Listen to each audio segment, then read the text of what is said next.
Salut! Ravi de me revoir, n'est-ce pas? Commençons. Par bonheur, la loi est à double tranchant, et une situation malheureuse peut être transformée en situation avantageuse. Une consultante vint chez moi, par une chaude journée d'été, pour me demander un traitement, en métaphysique. Traiter signifie soumettre à l'action de la prière Nouveau Testament, pour la prospérité. Elle était épuisée, abattue, découragée et me dit qu'elle ne possédait juste que $8 au monde.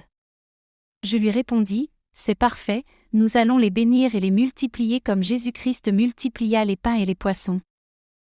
Car il a enseigné que tout homme a le pouvoir de bénir et de multiplier, de guérir et de prospérer. Et ensuite, que dois-je faire?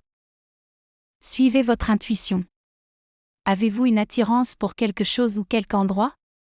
Intuition vient de intuire, voir de l'intérieur, c'est-à-dire être enseigné de l'intérieur. L'intuition est le guide infaillible de l'homme, et je parlerai plus longuement, dans un autre chapitre, de ses lois. Cette dame réfléchit, je ne sais pas, il me semble que je devrais rentrer dans ma famille, j'ai juste assez d'argent pour y aller par la route. Sa famille se trouvait dans une ville éloignée et n'était pas riche, le raisonnement, l'intellect, semblait dire, reste à New York, trouve du travail et gagne de l'argent. Mais je lui dis, alors rentrez chez vous, ne rejetez jamais une intuition, et je prononçai pour elle la parole suivante, Esprit infini, ouvre la voie vers la grande abondance pour Madame X, elle s'attire irrésistiblement tout ce qui lui appartient par droit divin. Et je lui recommandai de répéter cela sans cesse. Elle partit immédiatement. Quelques jours plus tard, en faisant une visite, elle retrouva une vieille amie de sa famille. Par le truchement de cette amie, elle reçut des milliers de dollars d'une façon miraculeuse. Depuis, elle m'a dit souvent, racontez l'histoire de la dame qui est venue vous voir avec $8 en poche et une intuition. L'abondance existe toujours sur la route de l'homme, mais elle ne peut se manifester que par le désir, la foi ou la parole prononcée.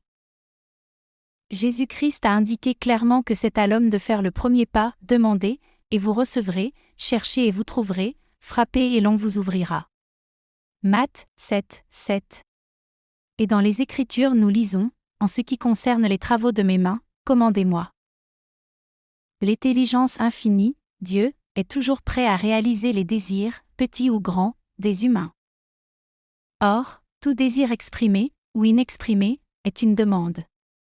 Nous sommes souvent étonnés de voir un souhait brusquement réalisé. Une année, au moment de Pâques, voyant de beaux rosiers dans les vitrines des fleuristes, je souhaitais en recevoir un, et, pendant un instant, j'en vis mentalement un déposé à ma porte. Le jour de Pâques, il m'arriva un superbe rosier. Le lendemain, je remerciai l'amie qui me l'avait offert en lui disant que c'était précisément ce que je souhaitais. Elle s'écria, je ne vous ai pas envoyé de rosier, je voulais envoyer des lits. Le fleuriste avait confondu sa commande avec une autre et m'avait apporté le rosier simplement parce que j'avais mis en action la loi, et qu'il fallait que je reçoive un rosier. Abonne-toi pour ne pas rater la fin. Merci beaucoup.